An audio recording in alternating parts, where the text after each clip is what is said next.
New update. I had to divorce my wife after she said she wanted to send our son to a conversion camp. My wife hates her only son because he came out as gay. Story 1. So, this is a pretty heavy situation, and I'm really confused and disgusted NGL cause I never thought my wife was like this. My wife, 44-year-old female, and I, 45-year-old male, have been married for 14 years. We have 2 kids, a 16-year-old son, let's call him Noah, and a 12-year-old daughter. We've had our fair share of disagreements over the years, of course, but things have generally been smooth between us. Now for the context, Noah came out as gay about a year ago. It was a surprise, and as hard as it was to accept, I love my kids more than anything, and just want their happiness. My wife visibly didn't take it well though. She was upset and seemed to go through a grieving period where she didn't really talk about it. I tried to support Noah in every way I could, telling him that I loved him no matter what, etc. My wife, though, I could tell she wasn't on the same page. She would say things like, "This is just a phase," or, "He needs help." But I brushed it off as her needing time. Fast forward to last week, and we were having a conversation about Noah's future.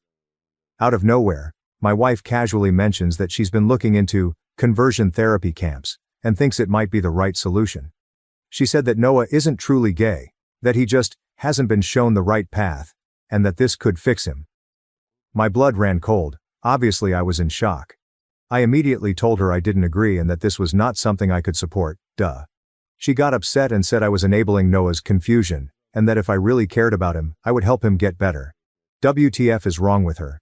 She was persistent, and no matter how much I tried to explain that conversion therapy is harmful, like I know those kids get abused, and often end up either traumatized or killing themselves, and that I would never send our son to something like that, she wouldn't back down. If I'm being 100% honest, I don't even think I love her anymore. The fact she could be so heartless disgusts me. I know being gay is not easy, and people like her just make it even harder. I'm considering staying, only for our daughter's sake, but would it be okay if it means hurting my son? It feels like a betrayal to Noah. I just don't think I can keep living with someone who thinks this is okay. Update 1. So first of all, I'd like to thank everyone here for all the help and advice I've gotten under my post and in DMs. Sorry if I couldn't answer everyone, there were just too many fucking people, lol. So I posted something about my wife wanting to send my son to a conversion camp 2 days ago. First of all, some people told me to show her videos and documentaries about what happens there. But this argument has been ongoing for more than a week now. I've shown her things, and she won't budge. Really bad update if I can be honest. So let's get into it. All of you told me to try to get him out ASAP. Y'all were definitely right. So yesterday I took the day off and went to see an attorney just to get some info about divorce, etc.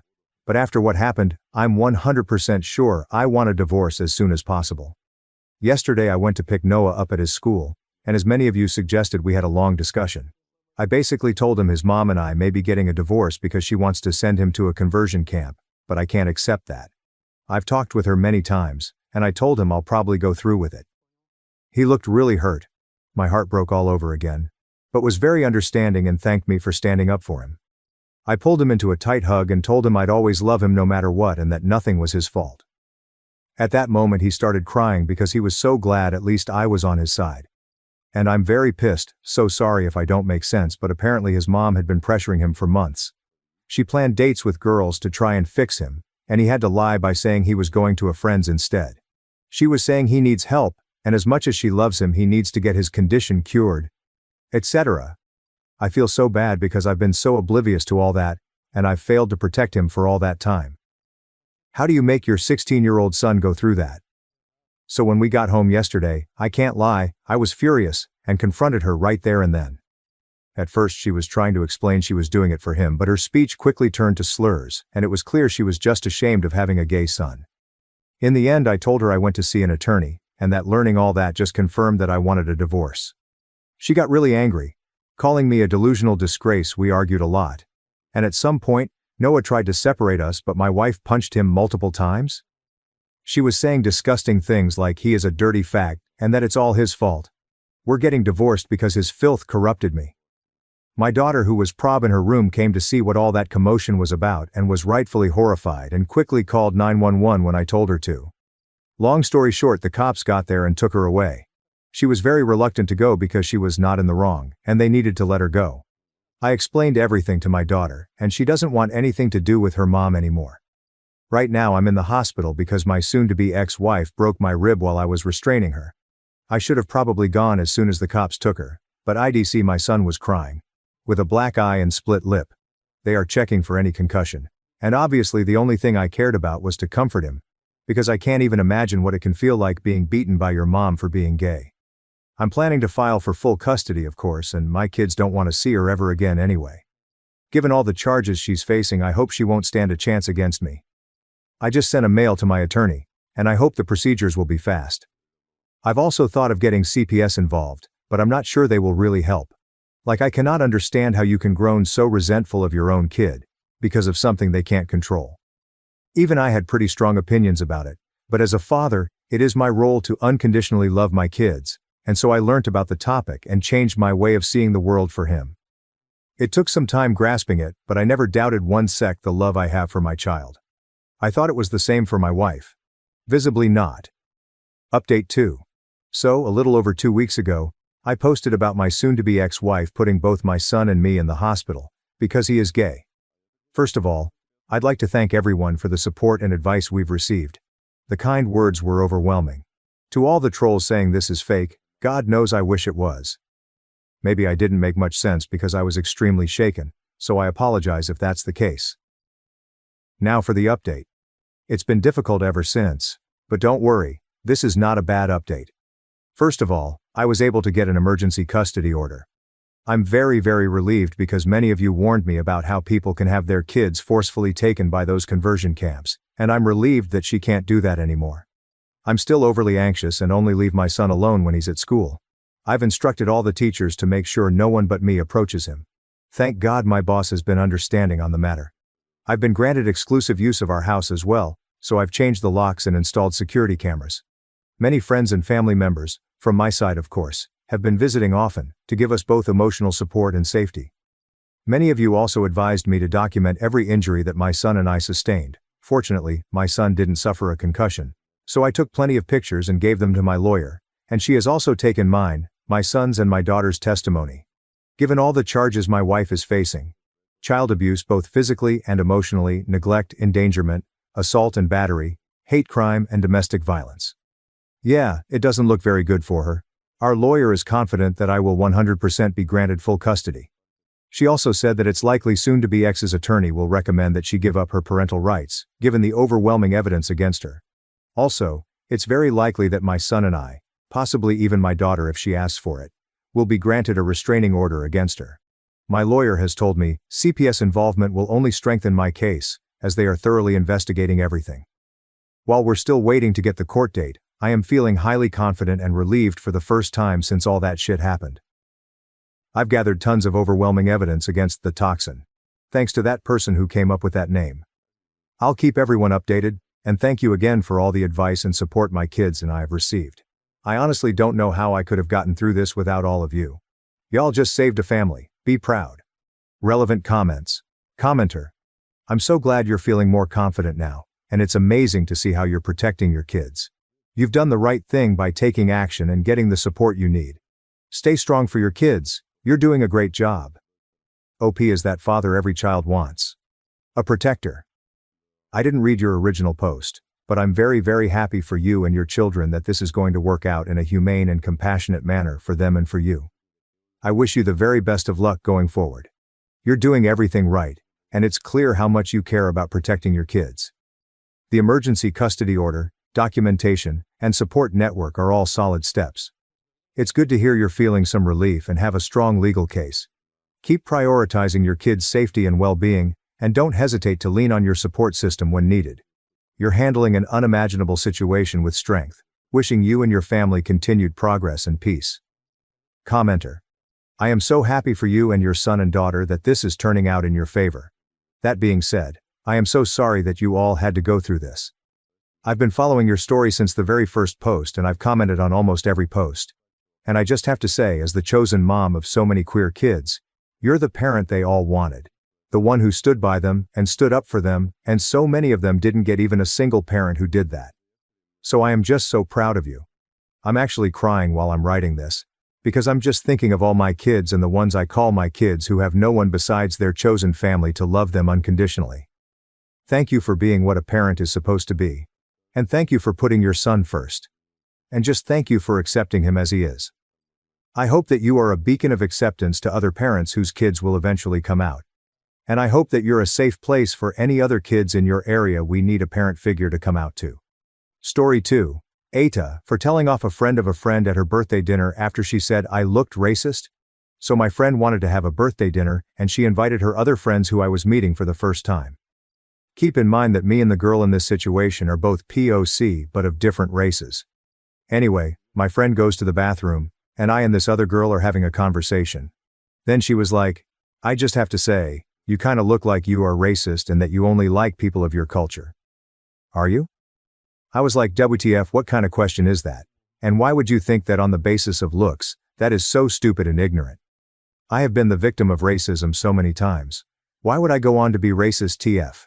She then was like, OMG, you don't need to be so rude about it. Then she even started crying right at the table, and her boyfriend who was next to her started getting angry at me for making her cry, while I told him, excuse me, did you see what just happened right now? Your girlfriend tried to accuse me of shit without even knowing me. My friend came back to the table to find her other friend crying and asked her what happened. She said I was a bitch to her, and I told my friend what had actually happened. Another one of my friend's friends who saw everything backed me up while the boyfriend of the girl backed her up. It was chaotic and my friend didn't know what to do. The girl continued to be dramatic with crying, and so I had to cut my time short. I asked the server to give me my bill and I headed out. I sent a long text to my friend fully explaining myself afterward, and apologizing to her for playing a part in ruining her dinner, and her response afterwards was a bit cold. I feel like our friendship might be affected by this incident. I do feel bad that her dinner didn't go smoothly, partly because of me, but at the same time, I did feel the need to defend myself. AETA. Relevant comments, commenter, NTA. That person just sounds like an unhinged wakado who enjoys starting drama and playing the victim. NTA. You look like a racist, is the weirdest racist thing I have heard in a while. See, that's the thing. What the girl said to OP is actually racist. It was cleverly disguised racism by accusing OP of racism in it. But when you look at a person of color and say, you look racist, that's actually racism. Imagine instead she said to OP, you look like you reek of curry. NTA. She accused you of being racist for no reason. And you had every right to defend yourself. It's her fault the drama started, not yours. Unless you were wearing Klan robes, how do you look racist? NTA. Friend of friend is jealous of your friendship and wanted to eliminate you. Your friend took the bait. Sorry, these are not good people. NTA. I have 2 simple rules. Anyone who wants to prove a point during a discussion and they start a sentence with, I feel that, is a waste of my time. What follows that phrase is always bullshit. Women who weaponize their tears for sympathy during a discussion are not worth wasting a second of my life on. Your mistake was the way you responded. Here is the response you should have used. No, I am not racist. You look like a bitch. Are you? Note. Of course, I don't believe this ever actually happened, but it's a cute conversation starter. Reddit will eat it up. Story 3. Ita for uninviting my parents to my wedding, after my mom said my fiancé wasn't eager to marry me and told me I can't wear white. I am a 30-year-old female. I got engaged a few weeks ago and am incredibly excited. We actually already have a beautiful, happy, and inquisitor 4-year-old daughter together. We've been living together since my daughter was born, and have been together for 7 years now, so it already feels like we're married, but we want to make it official before we start trying for our second. I met my fiancé Joey, 33-year-old male, in my first year of law school. We started dating, and in the fall of my last year of law school, I found out I was pregnant.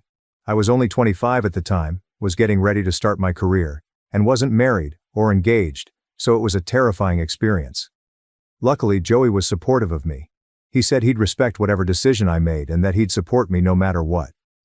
His parents were terrified and definitely thought I should get an abortion when we first told them, but they were also kind and understanding. Initially, I was going to terminate the pregnancy and went to the clinic twice, but I couldn't go through with it. I come from an ultra-conservative Christian family, and my mom especially doesn't think people should have sex before marriage. My 2 older sisters got married in their early 20s and are now stay-at-home moms. I'm the only sister who graduated from college, is no longer religious, and has career goals. When I told them I was pregnant, my parents were devastated.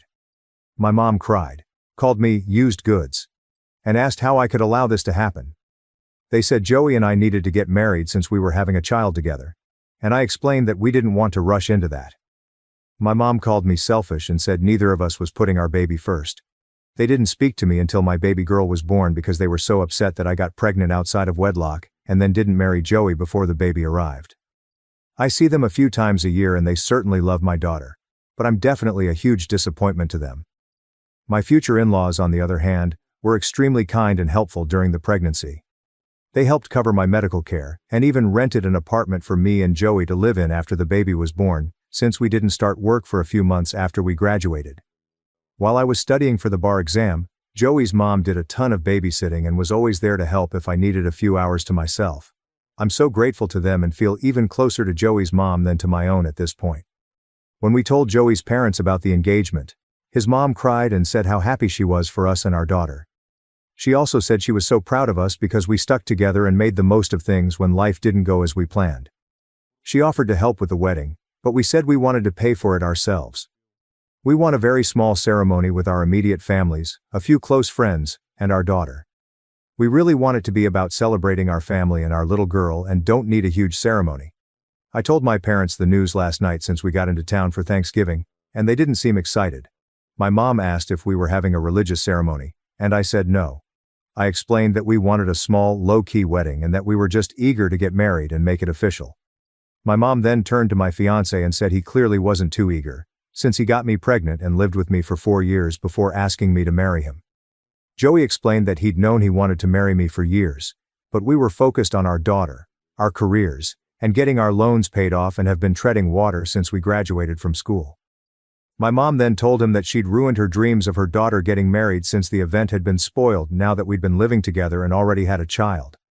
She told me I couldn't, in conscience, wear white to my wedding since I'm not a virgin and have continued to sacrifice my purity. Typically I laugh off my mom's comments, but I started crying. I told my mom that I've tried my best in life and don't need her constant judgments. My mom said I'm clearly ashamed of my life choices and that's why I'm crying. I asked how anyone could be ashamed of my life choices when I have such a beautiful little girl. My mom said that we should have gotten married years ago for our child, and that we're clearly not committed to her or each other. I told my mom that I no longer want her at my wedding because she's been nothing but cruel since I got pregnant, and I only want people who love and support us at the celebration. My dad said he wasn't going if my mom wasn't included, and I said that was fine with me. I cried myself to sleep, and Joey was furious that my mother was treating me so terribly. He also told me that he called and asked for my dad's permission before he proposed, and my dad was rude. He said that he'd say no if it weren't for the fact that we have a child together. He also accused Joey of using me for sex, not stepping up for our daughter and marrying me sooner. Joey didn't want to upset me, but he thought it was relevant in light of the fact that my parents clearly weren't warming up to the situation. Needless to say, he doesn't blame me for not wanting them at the wedding, and he feels uncomfortable having them there too after all the comments they've made.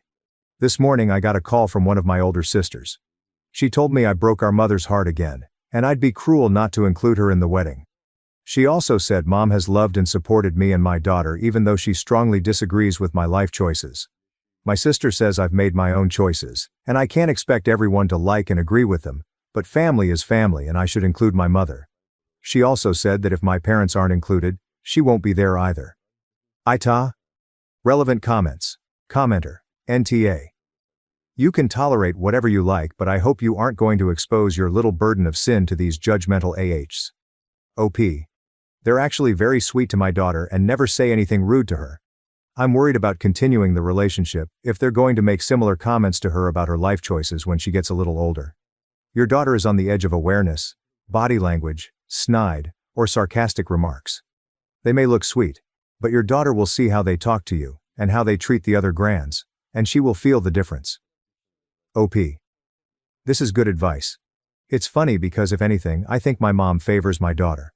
I think they truly feel we failed her by not getting married right away, and that she's not as loved as my sister's kids, which is 100% not the case. Tell her if she really believes in Jesus, then she should know he forgives. Why the hell can't she? They never say anything awful in front of you. Your parents aren't safe people for you to be around, and they sure as shit aren't safe people for your daughter to be around. They will. Don't think they won't. Girl, have a ceremony with those who love and support you and Joey. Your parents are never going to appreciate your accomplishments because they are untraditional. You didn't fall in line like your sisters. Go live your best life with your family. Your parents and sisters are secondary players in your life now. Best to you. Update me. They aren't sweet to your daughter. They belittle her mother and promise you your daughter is aware of that. If you think not, you're not giving your daughter enough credit. Something that snapped me out of letting my family abuse me was thinking about if I would treat my hypothetical child how my parents treated me. I instantly realized how sick their behavior was. OP. She's only 4, and they don't say these things around her. To their credit, they've been judgmental of me, but they've done nothing but love and praise my daughter since she was born. I still don't think it's a good environment, especially when she gets older and doesn't fall in line.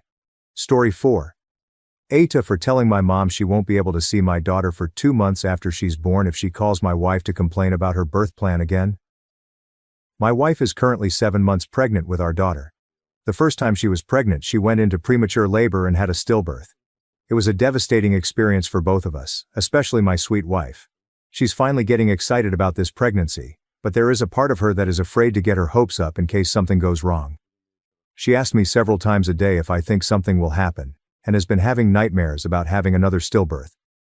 Luckily, her doctor says everything is going well so far, and I'm confident everything will work out okay this time. My wife and I are from the same town, but live around 9 hours driving distance from our families.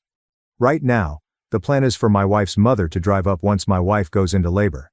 She's going to support my wife during the labor and also stay for a week or so after the baby is born to help us get settled. My wife explicitly said that she doesn't want any visitors aside from her mom for the first few weeks after the baby is born. She told me wants my family to visit a few weeks after the baby is born and even said my parents could stay in the guest room so they get more quality time with their granddaughter once we're ready for visitors. I truly just want this process to go as smoothly as possible for my wife, in light of what she went through the last time around, and so I'm 100% behind whatever plan makes her feel the most comfortable. Yesterday I got a call from my mom asking about the birth plan. I explained our current plan, and my mom said that she and my dad would drive up once my wife went into labor. She didn't mention being in the delivery room but said they'd be in the waiting room to meet their granddaughter. She also said they'd stay at a hotel nearby so they could spend time with the baby once she's home. I told my mom that we're excited for her to come up and meet the baby, but we'd prefer if she wait a few weeks until we're settled. My mom said that my mother-in-law is coming up right after the birth, and so she doesn't understand why she can't be there. I explained that my mother-in-law is there to support my wife during the labor and help her get settled after the baby is born. I added that my wife obviously feels more comfortable with her mom, and doesn't feel pressure to have the house spotless and be the perfect hostess when her mom comes over. I also said that we want her and my dad to get a lot of time with the baby, and we don't know how my wife is going to be feeling immediately after the birth. My mom started rambling about how a boy's mom always gets the short end of the stick and everyone should be included when it comes to major milestones like the birth of a child. The funny thing is that my younger sister had her first baby about 6 months ago. She can't stand her mother-in-law, and she still hasn't given her the green light to come and visit. My mom and my sister have both justified this by saying her mother-in-law is rude and difficult to be around. This is true, but also my sister holds grudges and doesn't get along with most relatives. I responded to my mom by asking why she was okay with my sister keeping her baby away from her mother-in-law for 6 months if everyone should be included. My mom was furious. She said that there was more to the situation than I realize, and that this situation is completely different, since she's always been perfectly nice to my wife. I asked what I was missing and my mom just said that my sister's mother-in-law ruined her bridal shower by bringing her obnoxious friends. I said regardless of the situation, I want to make this experience as stress-free as possible for my wife given what happened last time. I said that she just wanted me and my mom for a while, and I understand her perspective. I told my mom I love her and am excited for her to visit, and will make sure she gets plenty of time with her granddaughter. She seemed disappointed, but I thought we were on the same page. A few hours ago, my wife told me that she got a call from my mother. She said my mom was crying and saying she felt excluded and like we didn't want her to meet the baby. My wife is a sweetheart and a people pleaser, and she truly took this to heart. She seemed stressed and asked me if we were doing the right thing. I told my wife I wanted her to feel as comfortable as possible and that I'd deal with my mom moving forward. I was furious, to say the least. The stress isn't good for my wife, And she's already under a lot of it because of her fears that history will repeat itself. I called my mom back and told her that if she calls my wife about the situation again, she won't get to see the baby for 2 months. I said I'd add a month for every call after that. I meant this kind of as a joke, but I was being serious that she can't be putting this stress on my wife right now. My mom said we were excluding her and my father and that they raised me better than this. My dad called and said I was wrong to give my mom an ultimatum and punish her for expressing her feelings. He said that I was using time with the baby as a form of control. I explained that I want them to have a good relationship with my kid. But I desperately don't want any extra stress on my wife right now. My dad says I owe my mom an apology for saying I'll add months to the wait time every time she speaks to my wife about the birth plan. I disagree. ITA. Relevant comments. Commenter. NTA. This happened with my mother-in-law. She showed up unannounced from across the country when I was on bed rest at 28 weeks with a twin pregnancy. Stressed me TF out and made my preterm labor worse because she did nothing to help. Just criticized our decisions. We asked her to visit other local families instead, because my mother was coming to help, and we didn't have room for both. She was so offended that she went NC with us, and 28 years later, has never met her grandchildren. Her choice, not ours. Wow, fuck her LM foul. I'm so glad she took the decision off your plate and went NC before you had to. What a spiteful turd. Your story is such a perfect way to illustrate how mothers like this aren't actually upset about the baby. They view the baby as a means of control, and an opportunity to do so. Because this person flew unannounced all the way across the country to insist on seeing the baby, when their presence wasn't wanted. Yet when they received pushback, when they didn't get their way, they decided not to have a relationship with the baby at all. 30 years of silence. That's how much the baby actually mattered, not at all. In your case, it was an opportunity for your mother-in-law to create a situation where you felt you couldn't say no, and leverage it against you. In OP's case, it's about the mother using this vulnerability to make it about herself and claim it's about one parent being favored over the other. About her being the boy's mother, or about her importance relative to OP's new nuclear family he has built with his wife.